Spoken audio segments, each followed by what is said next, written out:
আসসালামু আলাইকুম। আজকে আমরা অপারেটিভ সেন্টেন্সের ডাইরেক্ট নারেশন থেকে ইনডাইরেক্ট নারেশনে পরিবর্তন করা শিখব। তোমরা যদি আমার চ্যানেল নতুন হয়ে থাকে অবশ্যই আমার চ্যানেলটাকে সাবস্ক্রাইব করে পাশে থাকবে। দেখো, আমরা যদি অপারেটিভ সেন্টেন্স সম্পর্কে আলোচনা করি, সেটা কি? অপারেটিভ সেন্টেন্স হচ্ছে দোয়া, প্রার্থনা, এরকম বোঝাবে। ঠিক আছে? তো আমাদের সেক্ষেত্রে যদি আমাদের অপারেটিভ সেন্টেন্সে যখন আমরা ডাইরেক্ট থেকে ইনডাইরেক্ট করব, সেক্ষেত্রে আমাদের সেইডের পরিবর্তে আমরা উইস্ট অথবা পেইড ব্যবহার করব। কি ব্যবহার করবো? উইশ অথবা প্রেড। এবং কমায়ের পরিবর্তে আমরা ব্যবহার করবো দ্যাট। কমার পরিবর্তে কি ব্যবহার করবো? দ্যাট। এবং আমাদের যে পূর্বে শিখেছি যে আমরা পার্সন কিভাবে পরিবর্তন করতে হয়, টেন্স কিভাবে পরিবর্তন করতে হয়, আমাদের ওই নিয়ম প্রত্যেকটা ন্যারেশনে মানে ডাইরেক্টে যখন ইনডাইরেক্ট করবো ওইভাবেই করতে হবে। ওকে, দেখো, the teacher said to me may you pass the exam. এইটাকে যদি আমরা, এটা আছে ডাইরেক্ট, এইটাকে যদি আমরা ইনডাইরেক্ট করি সেক্ষেত্রে কি হবে? দেখো, দি টিচার সেইড টু থাকলে কি হবে? উইশড অথবা প্রেড। উইশড অথবা প্রেড। তাহলে কি লিখবো? উইশড। আমাদের অপারেটিভ সেন্টেন্সের অবজেক্টটা লেখার প্রয়োজন নাই। অপারেটিভ সেন্টেন্সের অবজেক্টটা লেখার প্রয়োজন নাই। সেক্ষেত্রে কমায়ের পরিবর্তে কি ব্যবহার করবো? দ্যাট। কি ব্যবহার করবো? দ্যাট। তাহলে the teacher wished that. The teacher wished that.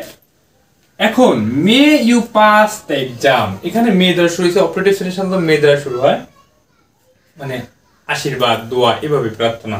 তো সেক্ষেত্রে আমরা আমাদের সাবজেক্টটা আগে আসবে। সাবজেক্টটাকে ইউ। ইউটা কোন পারসন? Second person. আমরা পূর্বের ভিডিওতে শিখেছি যে আমাদের সেকেন্ড পারসন পরিবর্তন হয় অবজেক্ট অনুযায়ী, রিপোর্টিং ভার্বের অবজেক্ট অনুযায়ী। সেক্ষেত্রে রিপোর্টিং ভার্বের অবজেক্ট কি? মি। মির সাবজেক্টিভ ফর্ম কি? আই। কি হবে? আই। ওকে, মে হচ্ছে প্রেজেন্ট ফর্ম, এর পাস্ট ফর্ম কি? মাইট। মানে এটা হচ্ছে আমরা ফিউচার টেন্স। হ্যাঁ, ফিউচার টেন্স থাকলে পাস্ট টেন্স হয়। সেক্ষেত্রে মে থাকলে কি হবে? মাইট। মাইট পাস দা এক্সাম। ওকে, তাহলে কি পাইলাম? যে আমাদের অপারেটিভ সেন্টেন্সে যদি সেইড থাকে, সেইডের পরিবর্তে আমরা দেবো উইশড অথবা প্রেড, এবং কমার পরিবর্তে দেবো দ্যাট। ওকে, তাহলে যদি প্র্যাকটিস করি, the teacher said to me may you pass the exam, এইটাকে যদি আমরা ইনডাইরেক্ট কনভার্ট করি সেক্ষেত্রে the teacher wished, said to পরিবর্তে কি বসছে? উইশড, কমার পরিবর্তে দ্যাট, এবং ইউর সাবজেক্টিভ, ইউ হচ্ছে সেকেন্ড পারসন, সেকেন্ড পারসন পরিবর্তন অবজেক্ট অনুযায়ী। সেক্ষেত্রে মির সাবজেক্টিভ ফর্ম হচ্ছে আই। মে থেকে মাইট পাস দা এক্সাম। ওকে, দেখো, আমাদের এক্সক্লামেটিভ সেন্টেন্সটাকে যদি ডাইরেক্ট থেকে ইনডাইরেক্ট করতে যায় সেক্ষেত্রে সেইডের পরিবর্তে যদি আনন্দ বোঝায় সেক্ষেত্রে এক্সক্লামেট জয়, যদি দুঃখ বোঝায় এক্সক্লামেট সরো, আর যদি আশ্চর্য বোঝায় সেক্ষেত্রে এক্সক্লামেট ওয়ান্ডার। ওকে, এবং কমায়ের পরিবর্তে আমরা কি ব্যবহার করবো? দ্যাট। কি ব্যবহার করবো?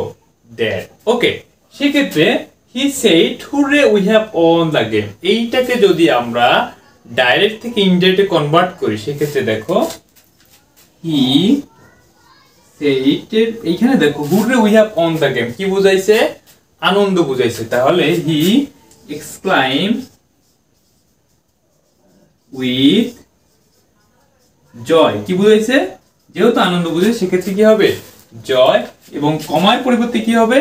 দ্যাট। কি হবে? দ্যাট। এখন হুররেটা কি আর বসবে? এটা তো এক্সক্লামেটিভ সেন্টেন্সে মনের আবেগ বুঝাইছে। এটাকে যখন আমরা ইনডাইরেক্ট করবো সেক্ষেত্রে অ্যাসার্টিভে কনভার্ট হবে। সেক্ষেত্রে আমাদের হুররে লেখার আর প্রয়োজন নাই। সেক্ষেত্রে আমাদের উইটা কোন person? First person. First person পরিবর্তন হবে কি অনুযায়ী? রিপোর্টিং ভার্বের সাবজেক্ট অনুযায়ী। সাবজেক্ট কে? হি। সেক্ষেত্রে এখানে দেখো উই হচ্ছে প্লুরাল, তা আমাদেরও এই যে সাবজেক্টটা থাকবে তার প্লুরাল ফর্ম বসবে। ওকে, তাহলে হির প্লুরাল ফর্ম হচ্ছে কি? দে। হ্যাভ থাকলে কি হবে? হ্যাড। কি হবে? Had won the game.